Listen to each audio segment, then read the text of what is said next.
Hi, everyone. So just a couple of weeks ago, I think what many of us were talking about was the presidential debate.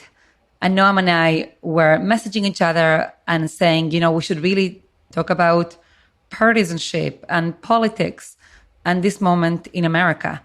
And we had no idea that very soon after the debate and very soon after we recorded this podcast, there would be the horrible attempted assassination of former President Trump. I think all of us, I opened up my phone right after Shabbat, was in absolute shock. And just thinking right now that the conversation that Noam and I had about the dangers of polarization, the dangers of partisanship, how much more relevant it is right now. Now, we still don't know all the facts as a nation. We're still learning exactly what happened.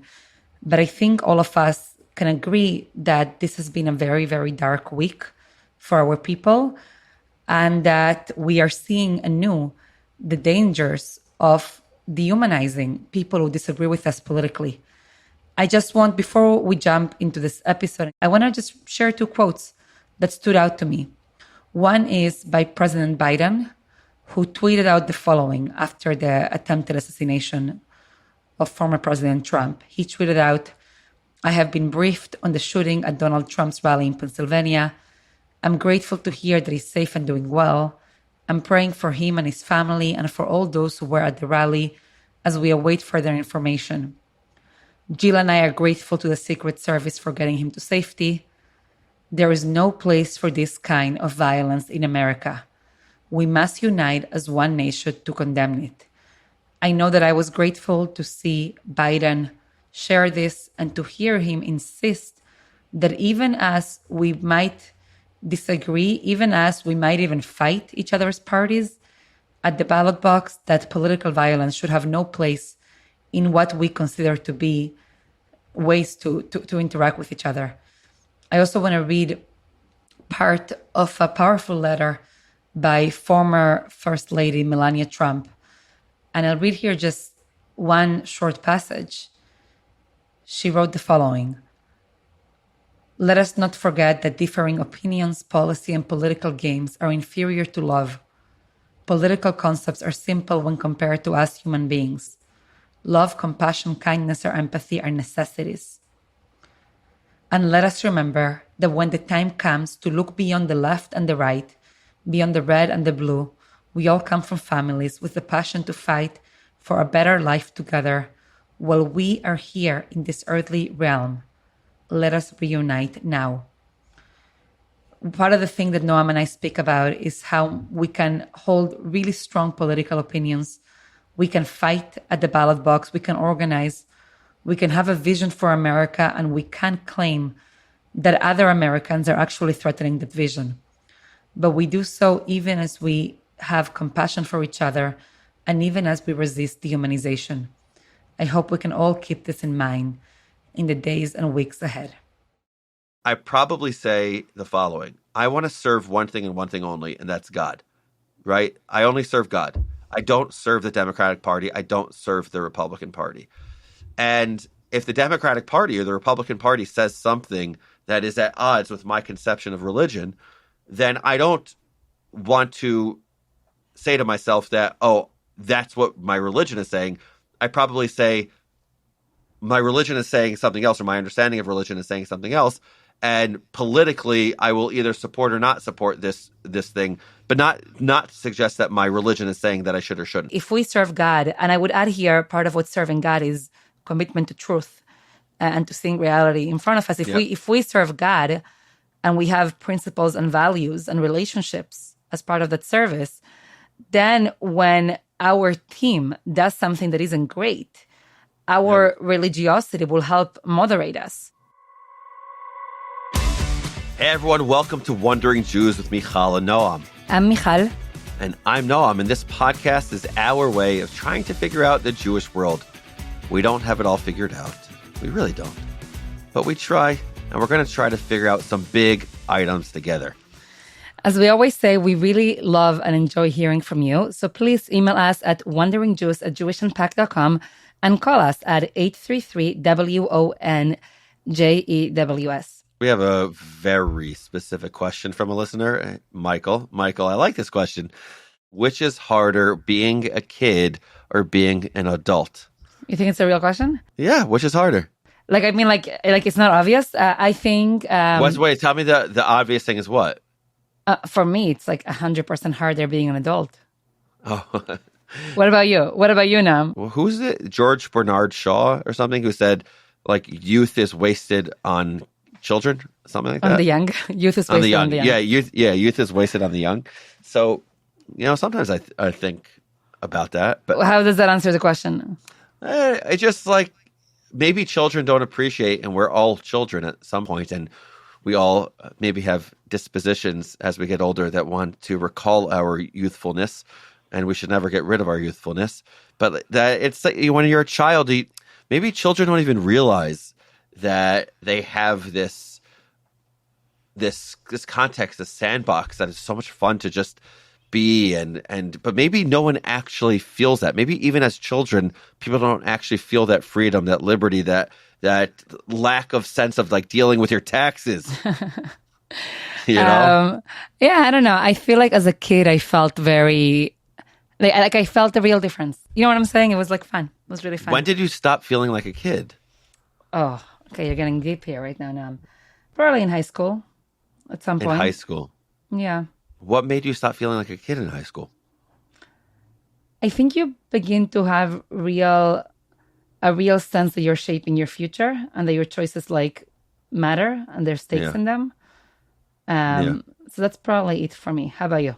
I just think, just to think back about childhood, I remember the challenges, the anxieties that I felt were probably felt as real as my adult anxieties, whether that's like socializing and who to socialize with, or is that person going to pay attention to me, or are they not going to pay attention to me? And I think that those anxieties are just felt as adults also. That's all. So I'm sorry, Michael, that I didn't answer your question. I never really answer these questions. I like to wonder and aloud and explore them. But yeah, bigger people, bigger problems. That's life. So now let's talk about some big people and big problems. Okay, so we both live in America. We're both citizens of this country. Noam, did you watch the debate? I did. I watched the debate. I watched it by myself. My wife left the room. She said she couldn't handle it. So She couldn't handle it. Did you watch the whole thing? Well, actually, now that I think about it, I watched it with my son as How old well, is he?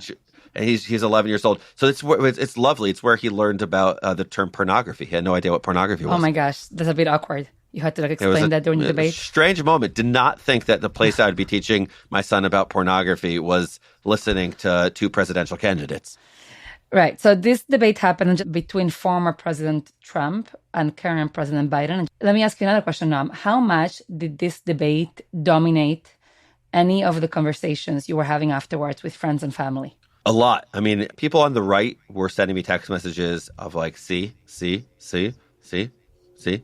And then people, I think, on the center left that I was in touch with were reaching out and just in conversation about like, "Whoa, this is rough." A little defensiveness at times, maybe a little defensiveness, but broadly speaking, just this is a bad, tough moment. That was kind of the way my conversations went. What about you? Yeah, 100%. I'm spending some time right now in Jersey for the summer. And I would say that I'm spending a lot of time with a lot of people that would identify in the political right. And this was the only topic of conversation, I would say, for most of the days following it. What are they saying on the political right that you're surrounded by? By the way, I live in the great state of Florida, so what do you think I'm surrounded by? You're like, yeah, no, I mean, I think a lot similar to what you were saying, kind of like, we told you so, like, to whoever they imagine their opponents are. Some discussion about what might be, feeling vindicated, things like that. But no, what I want to try to have is as follows, okay? And I need a little bit of help to have this conversation and to ask some questions. I make a distinction usually between politics and partisanship. So let me give you an example what I mean by this. I give sermons in synagogue. And I always make it clear that I think it's okay for me, maybe even good for me, to be political, but that it's not okay for me, or like I at least don't want, that's my line, to be partisan. So what do I mean by this? To be political means that I'm going to talk about things that have to do with politics, with how a society should run, with what it means to be a citizen. So I could talk about what it means to think about, let's say, like what it means to be an American and what it means to have people who come in. Or I can talk about the obligation that we have towards those who are more vulnerable. Those are, for me, political topics. And they also reflect a deep sense that the Torah is a political document. That it talks about these kinds of questions. It's not only about, quote unquote, like God and spirituality. It is about what it means to create a society. At the same time, to me, there's a distinction between that and between being partisan. Partisan would mean that I would advocate for a particular candidate or a particular party or a particular policy. So I know that I've tried really hard, at least like in a synagogue context, to speak in a way that I would say, like, my ideal is that people won't actually know if I support a particular candidate or a particular policy, but that we can actually have conversations, right, with each other about really important political topics without assuming that there's something rigid and hard about us having very specific commitments towards one place or another. So I know to me that's like a distinction that I've been having. And I want to hear your reaction to that distinction. But also, Noam, I guess part of the question that I've been thinking about is, I feel like this debate, like, what we just described is a little bit of like a not shallow, but like a shallow description of like initial reactions that people had. But I also feel like the debate has felt like a really important thing because it's bringing up huge questions for people. I don't mean questions about a particular candidate. I think it's questions also about what it means to be a citizen and what it means to do politics. I want to see, Noam, if you can help me figure out if we can have this conversation without being partisan. Do you get what I'm saying with that? I do. But let's define partisan, because that's a part. I thought I just did.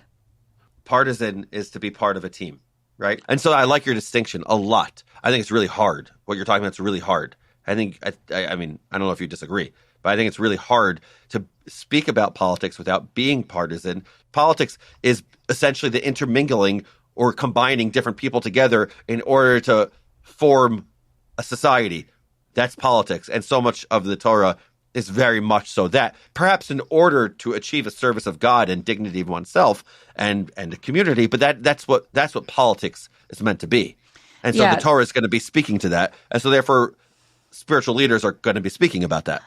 Yeah, just to clarify, I don't want to like pretend like I'm never partisan. I think there's a space for partisanship. For me, it's important to know there's some places where I don't think you should be a partisan.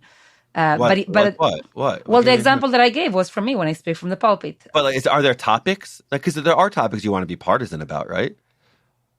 Or no? From the pulpit? Yeah, from the pulpit.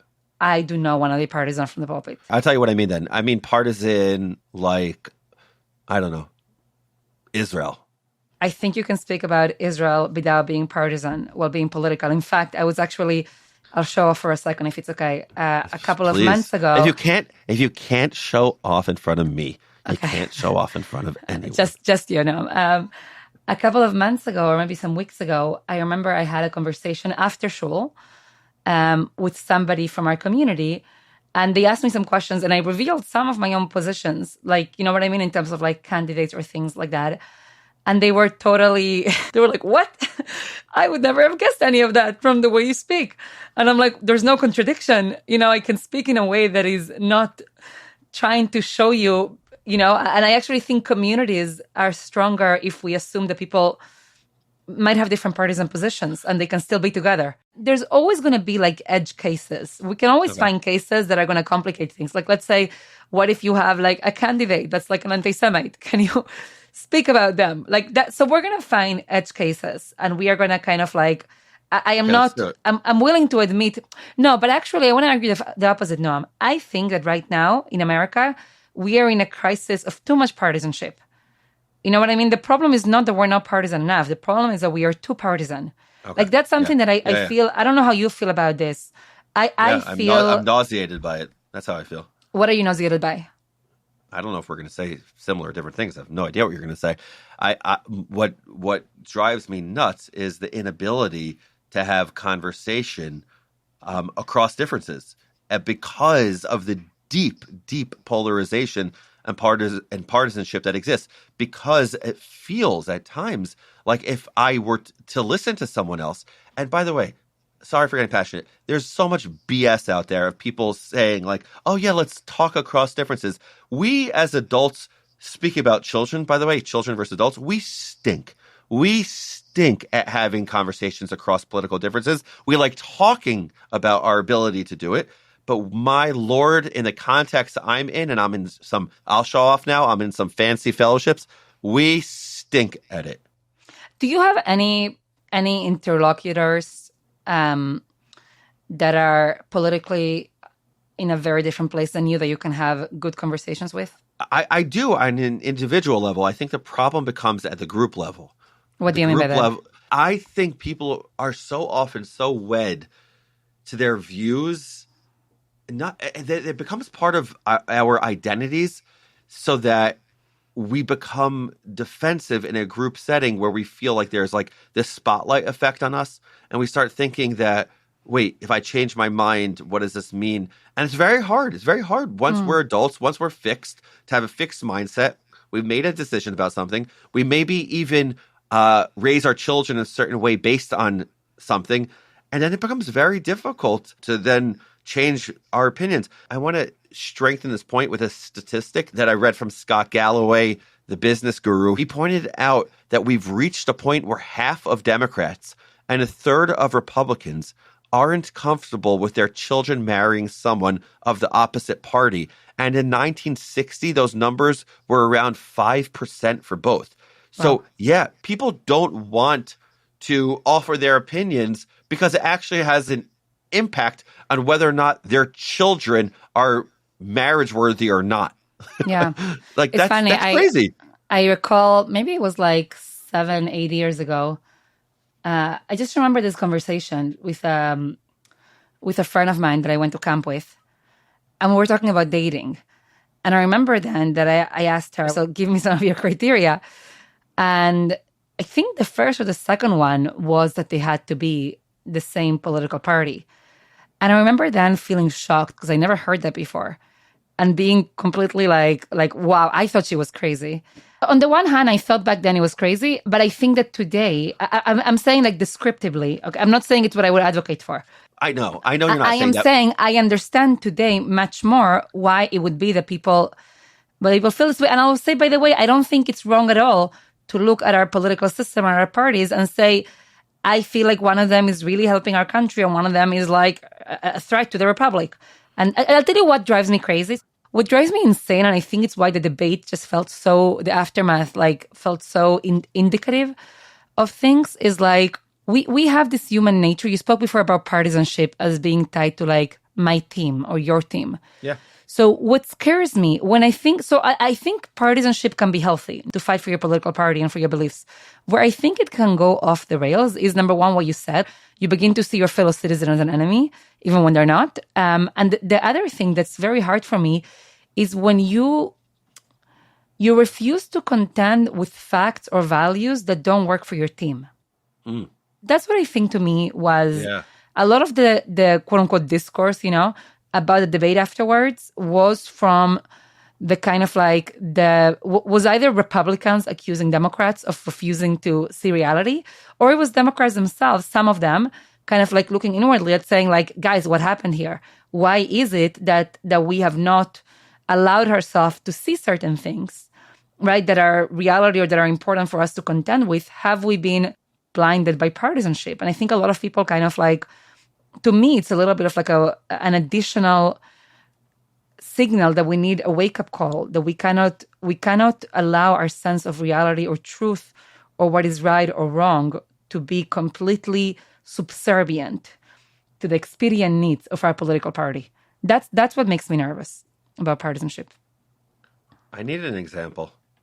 You know what? I'm going to try my best, Noam, to give you an example about a hot political topic without giving you a sense of where I stand in it, okay? I'm going to try. You're my favorite co-host ever.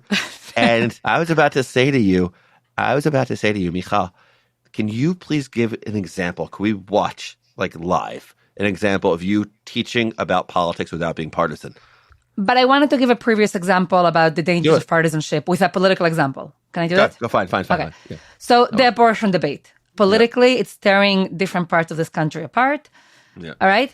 I think the place where I might point and say, ooh, problem with partisanship is when, number one, if we have an inability to articulate the reason why someone might disagree with our position. Okay, that's number one, because I actually think that I'm gonna give like shallow binaries, pro-choice and pro-life. Okay, let's take a very shallow, cheap binary. It's much more complex, of course, but I think we should be able to articulate decent positions as to why somebody might identify broadly as one of this. So that to me is like an issue with partisanship. The other issue might be that both sides have both what's it called, like moderate positions and extreme positions. So you can be a pro-lifer with like a moderate position, and then you can be a pro-lifer that has, let's give an example of an extreme position that even with rape and incest, you cannot have an abortion. Okay. You can be somebody who's pro-choice that can have like a moderate position. And you can also have an extreme position that says even, up to birth, even with medical advice of like a mental health professional, you can have an abortion. Okay. So you can take extreme and moderate positions in both. And the reason I'm saying this is that sometimes people will pretend like the extreme positions don't live in their political camp as a way to argue. And I'm like, that's not that to me is part of what I'm saying. When you take facts and reality and you make them subservient to your team winning. Was that helpful at all, Noam, or no? It is helpful. By the way, can I say something from a Jewish perspective? I have thought about abortion, and the way that I teach about abortion is as follows. I start off by saying, in America, we speak about abortion through the categories of pro-choice and pro-life.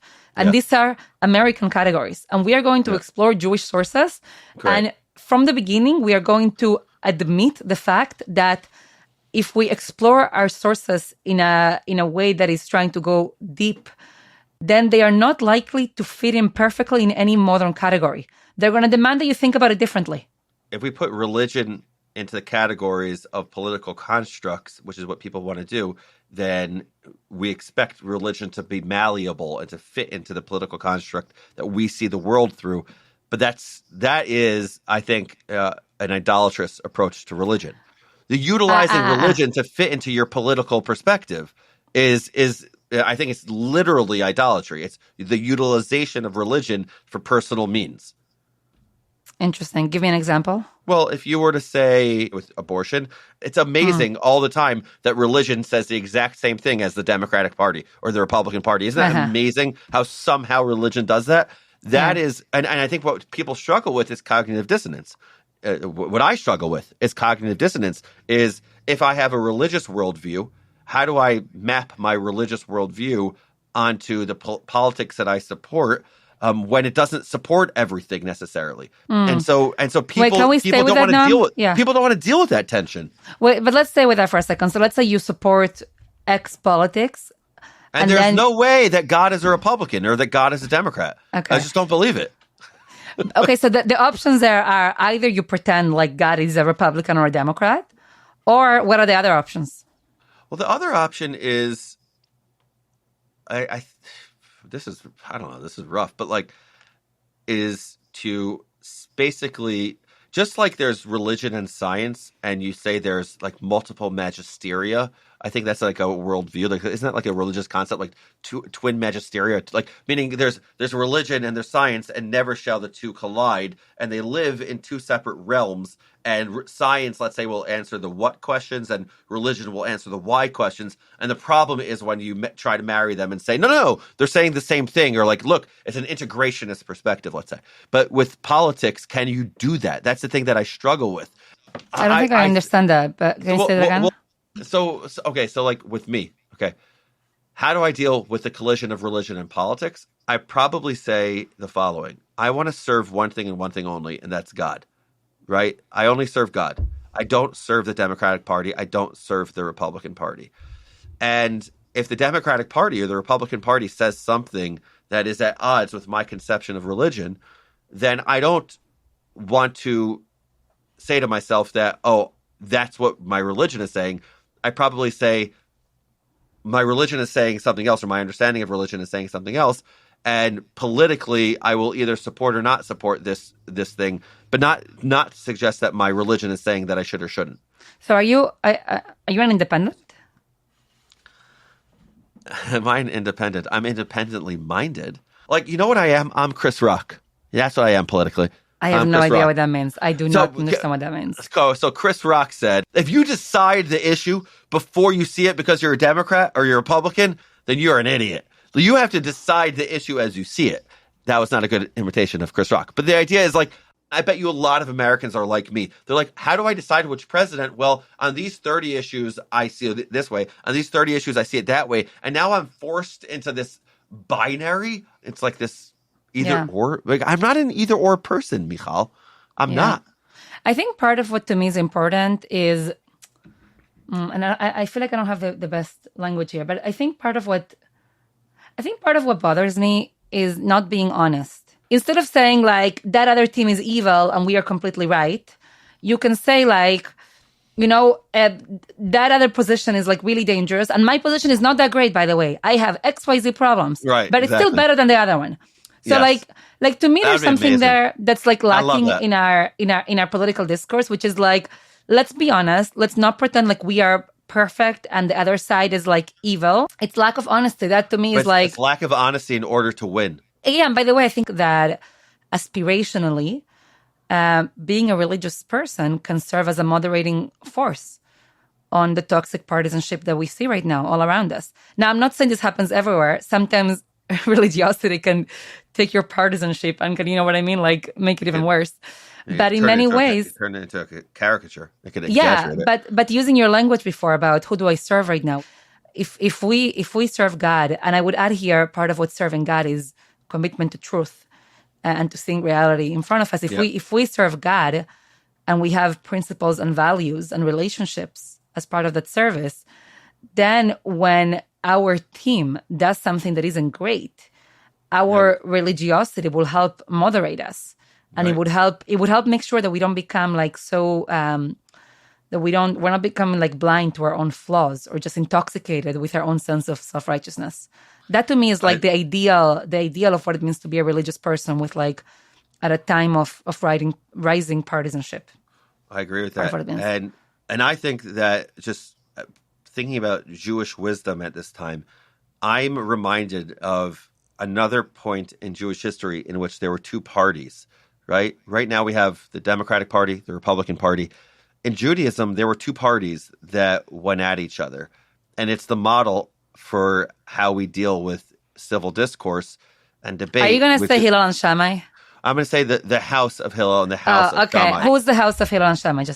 So the house of Hillel and the house of Shammai were from a couple thousand years ago, and they were two different ways of formulating Jewish law. They were the two biggest academies, and sometimes they conflicted with each other. Not Hillel and Shammai didn't disagree on too much, but the house of Hillel and the house of Shammai disagreed on a lot. But when I think about the Republican Party and the Democratic Party, when I think about that stat that I read earlier on a third or 50% unwilling to marry each other, I want to read to you this one line from the Mishnah in Yevamot, the fourth Mishnah of the first chapter.